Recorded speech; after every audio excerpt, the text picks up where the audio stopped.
Alors, si jamais la densité du courant est nulle, donc le deuxième membre, bien sûr, s'annule. Donc, il n'y a pas de puissance Joule.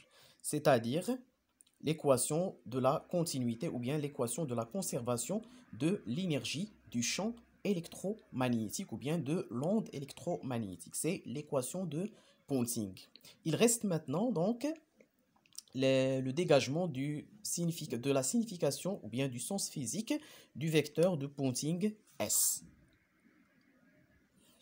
Alors ce vecteur représente le flux d'énergie donc électromagnétique. Alors pour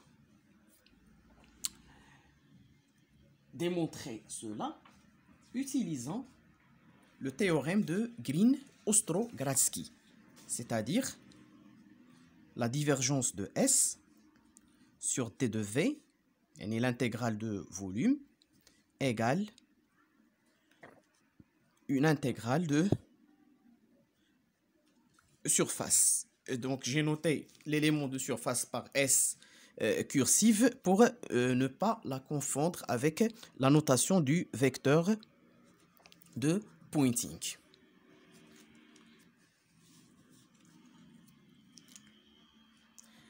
C'est-à-dire moins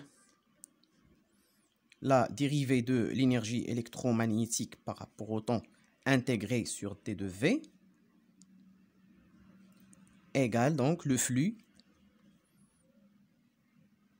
de l'énergie électromagnétique. Donc le vecteur de Ponting représente alors, ou bien le flux représente donc la propagation de l'énergie donc sous forme d'un fluide électromagnétique. Et le vecteur de Ponting représente la densité de ce flux, bien sûr. Alors, cela, ça va donner E au carré plus B au carré sur 8pi intégré sur T de V, T rond sur T rond de T, égale alors le flux donc du vecteur de Ponting. Donc la densité surfacique de la divergence égale bien sûr le vecteur de Ponting. Donc le flux électromagnétique égale alors la dérivée de l'énergie, bien sûr, électromagnétique par rapport au temps. C'est-à-dire le vecteur de Ponting, comme on a déjà dit, égale la densité, bien sûr, de ce flux. La densité, bien sûr, surfacique de ce flux. Donc, égale la dérivée partielle du déplacement ou bien du vecteur déplacement électromagnétique. Ce vecteur donc,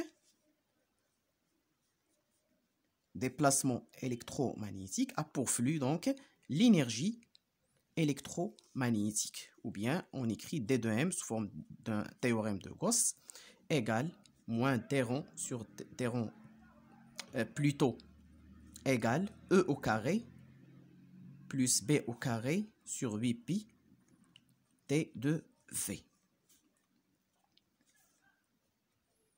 Donc le déplacement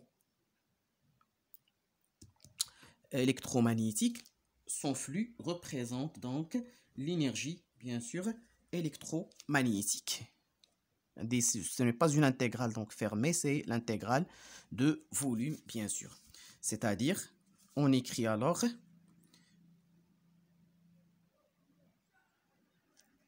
le déplacement énergétique égale alors